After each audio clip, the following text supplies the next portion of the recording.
মুন্সিগঞ্জের গজারিয়া উপজেলা পরিষদ নির্বাচনে পেশাগত দায়িত্ব পালনের সময় মুন্সিগঞ্জ প্রেস ক্লাবের সহসভাপতি দৈনিক মানব জমিনের মুন্সিগঞ্জ প্রতিনিধি গোলজার হোসেনের উপর হামলার প্রতিবাদে ও জড়িতদের দৃষ্টান্তমূলক শাস্তির দাবিতে মানববন্ধন করেছে সিরাজদি খান রিপোর্টার্স ইউনিটির সাংবাদিকেরা।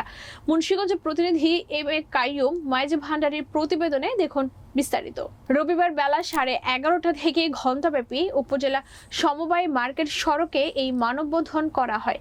এ সময় মানববন্ধনে উপস্থিত ছিলেন সিরাজদি খান রিপোর্টার্স ইউনিটির সভাপতি নাসির উদ্দিন, সাধারণ সম্পাদক হামিদুল ইসলাম লিঙ্কন সহ সংগঠনের অন্যান্য সদস্যরা।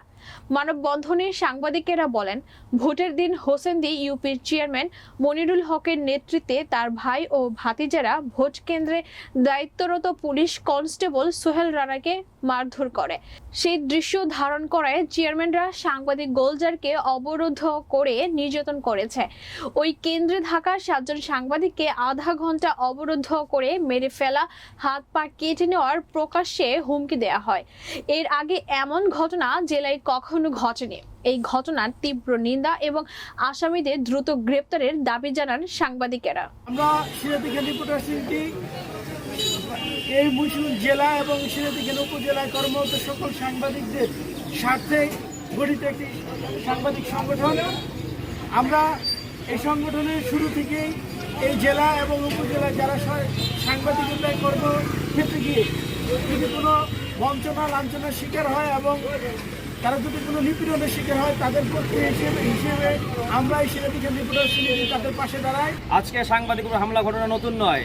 বিগত সময় দীর্ঘদিন থেকেই সাংবাদিকের উপর নির্যাতন, নিপীড়ন, হামলা ঘটনা ঘটে আসছে। এক শ্রেণীর অসাধু সন্ত্রাস যারা সাংবাদিককে দেখলেই তারা ওত পেতে থাকে এবং হামলার চেষ্টা করে। আজ এই বর্বরোচিত হামলার কারণে আমাদের বড় ভাই, শ্রদ্ধেয় বড় ভাই মুন্সিগঞ্জ প্রেস ক্লাবের সহসভাপতি ও মুন্সিগঞ্জ মানবজমিন পত্রিকার জেলা প্রতিনিধি গুলজার ভাইয়ের উপর দায়িত্ব পালনকালে যেই বর্বরোচিত হামলা ঘটনা ঘটেছে, এই ন্যাক্কারজনক ঘটনার তীব্র নিন্দা